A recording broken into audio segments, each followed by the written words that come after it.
sahabat-sahabat Landra Sudiarto, hari ini kita mau ngulik kewirausahaan. Kita main ke teman lama, sahabat baru, Stok Antik. Ini punya usaha sentra koi. Nah, kita mau tanya-tanya bagaimana usaha koi di masa pandemi ini. Apakah ini bisa menghasilkan bagi teman-teman? Apa bisa menjadi second chance untuk income? Jadi selain teman-teman jadi pegawai atau punya penghasilan yang lainnya, tapi di pekarangan kita masih ada tanah yang sedikit kosong untuk bisa dibuka usahanya. Nah, ikutin terus keseruan ini supaya kita bisa tanya-tanya dan teman-teman bisa terinspirasi. Jangan lupa like, comment, subscribe, dan share ya. Ciao.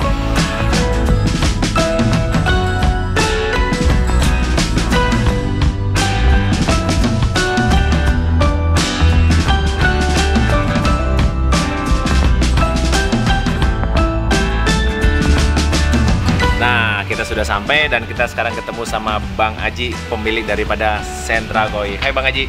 Sehat? Sehat, Pak. Sehat. Alhamdulillah. Bang, sebelum kita mulai, kita keliling-keliling nih. Keliling ke tempat usaha beliau. Abang boleh sapa teman-teman Landra Sudiarto. Siap. Sambil perkenalkan diri loh. Siap. Assalamualaikum, semangat pagi Koi Lover. Kita hari ini ada kunjungan dari teman lama Landra Sudiarto, YouTubers terkenal Kecamatan. Se-internasional lah.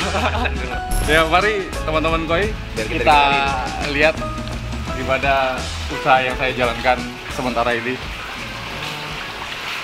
Ini batu ya Bang ya? Nah, ini kita bikin dari batako, ya kan? Kita kasih terpal, tapi di dalam terpal itu kita kasih styrofoam. Nah, gini Bang. Nah, Abang untuk menjadi usaha koi lah, atau jadi penjual reseller atau beginilah ya. Kira-kira sebenarnya budget berapa sih paling minimal? Budget nggak begitu besar sih loh. Nggak begitu besar. Kalau di koi itu yang penting kita sistem filtrasinya bagus. Oke. Kolam bentuk apapun bisa. Gitu. Jadi Nah, dengan Abang, budget ini ukuran berapa nih kolam ini sekarang nih? ini 2,5 kali 1,5. Bahannya batako, dalamnya ada terpal, di dalam terpal ada styrofoam. Ada styrofoam. Tujuannya apa? Supaya pada saat hujan tidak begitu dingin air, pada saat panas dia juga menahan panasnya bagus. Artinya suhu di air pun juga untuk kesehatan ikan ya. Jadi relatif stabil. Ikan juga jarang sakit. Padahal orang awam taunya ya air itu tempat hidupnya ikan. Ya. Dan suhunya kita nggak tahu, terserah gitu. Ternyata sangat diperhatikan ya. Ya. Apalagi untuk saya terutama ya, untuk seller. Ikan ini kan sering diangkat, diserok gitu kan. Iya. Resiko sakit lebih besar. Oh. Kalau tidak kita kondisikan suhu yang stabil, kerugian nanti buat kita. Oke.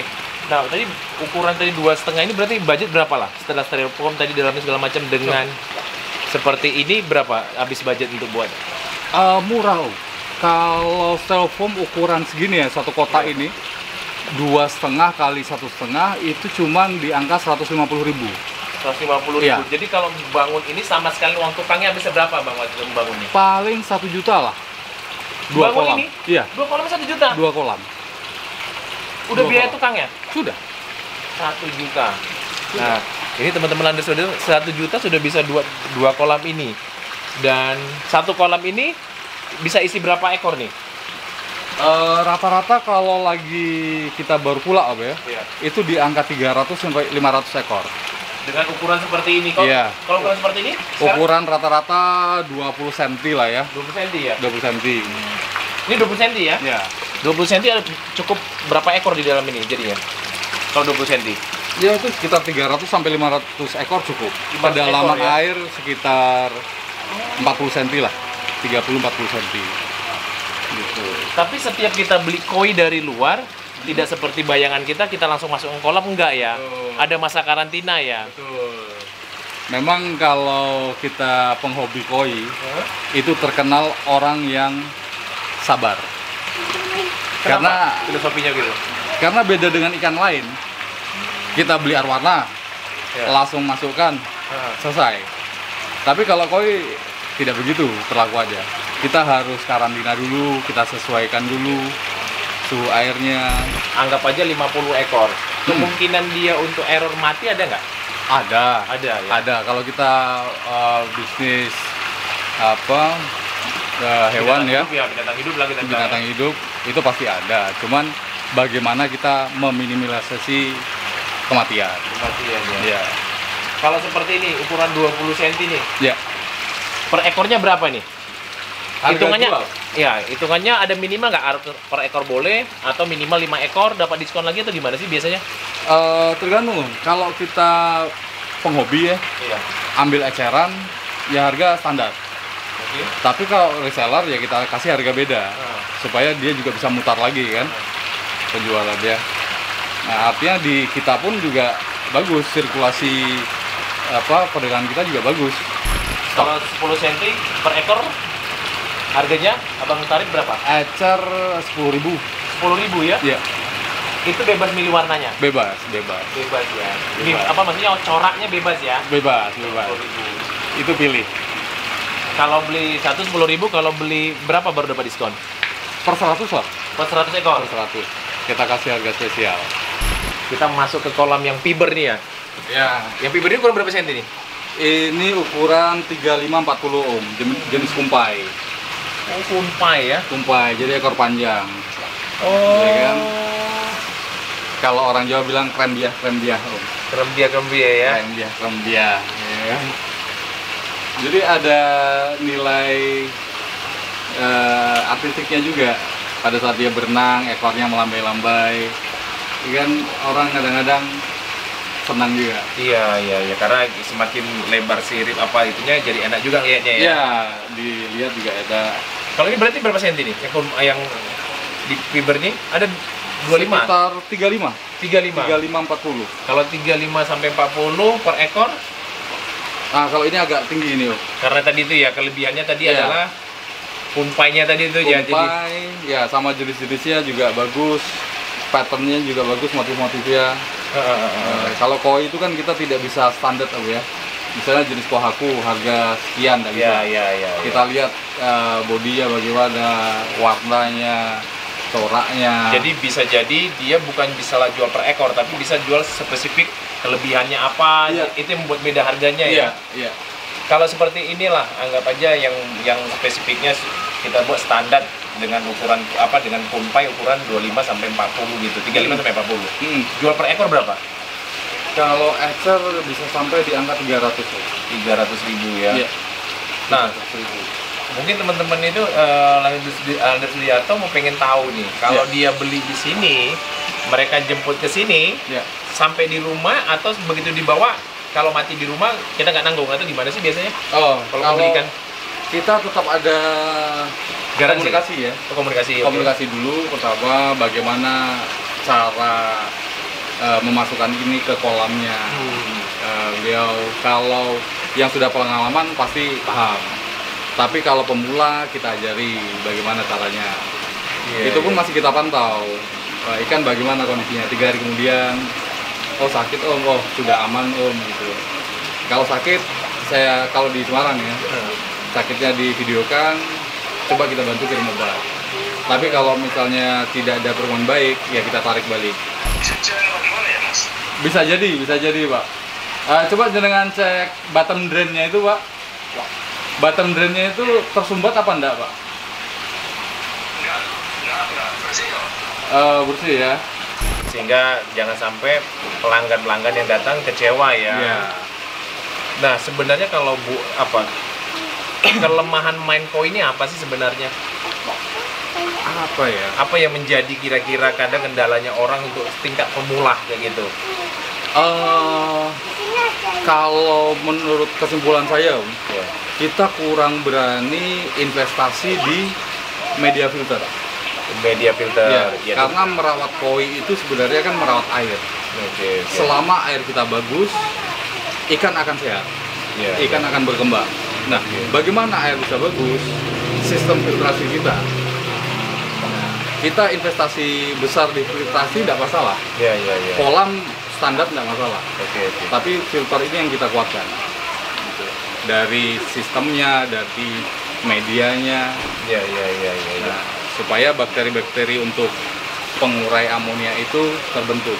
Tapi sebenarnya main koi ini apa sih filosofinya? Sebenarnya kelebihannya di warna atau di mana sih? Kalau saya Sebagai penikmat dan penjual? menilai ya Om ya, Iya.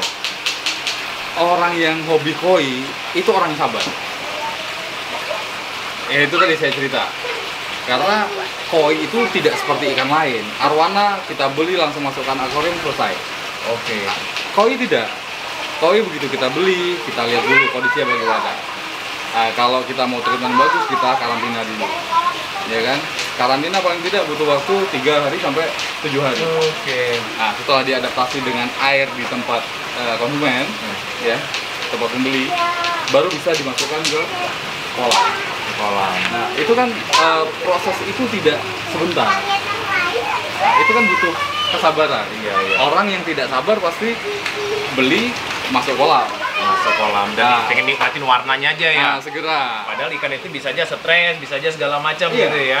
Kira-kira koi ini bisa menjadi sumber penghasilan nggak supaya teman-teman Landa Sudiarto yang di luar sana, yang mungkin dia daerahnya banyak banyak air, tidak termanfaatkan, bisa ikutan untuk berbisnis koi. Nah, kira-kira sarannya untuk mereka-mereka yang pengen lagi belajar supaya semangat, Abang kita kasih tips waktu untuk memberikan tipsnya kepada teman-teman Landa Sudiarto. Oke, baik teman-teman Landa Sudiarto.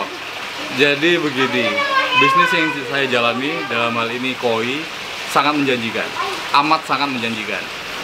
Tidak terpengaruh dengan lahan yang besar atau kecil ya, sebagai seller kita. Cukup lahan 2x1 aja kita sudah bisa bikin satu kolam. Kita sudah bisa kulaan, kita masukkan ikan untuk kita perjualbelikan. Dan modalnya pun tidak banyak, seperti saya sampaikan tadi.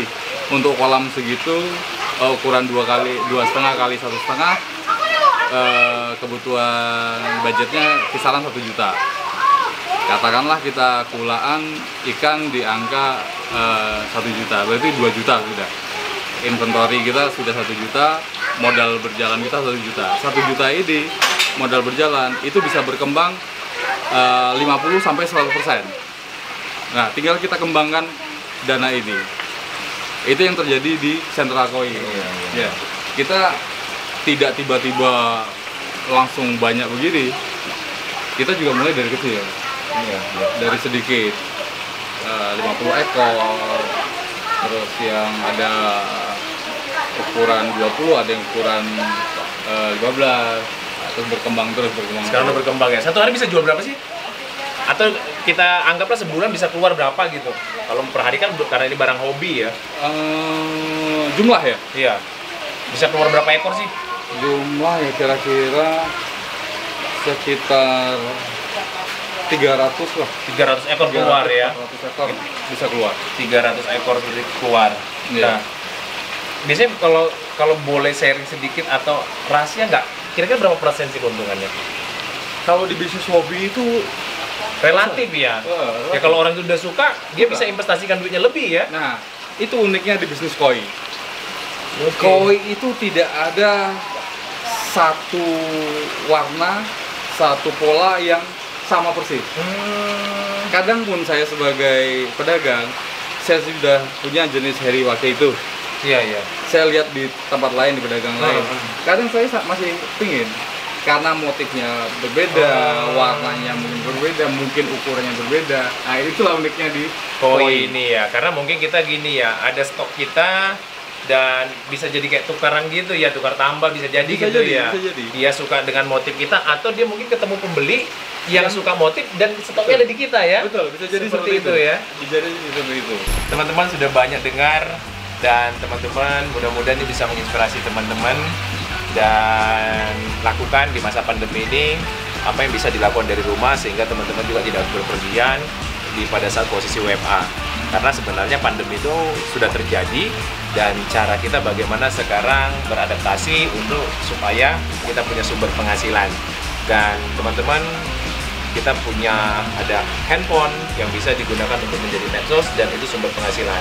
Tadi sudah sampaikan sama Bang Haji bahwa sentra koi bisa menjadi partner teman-teman, bisa konsultan dan belajar segala macam dan manfaatkan itu untuk menjadi sumber penghasilan. Tunggu keseruan kita Jangan lupa like, comment, subscribe, dan share. Ciao.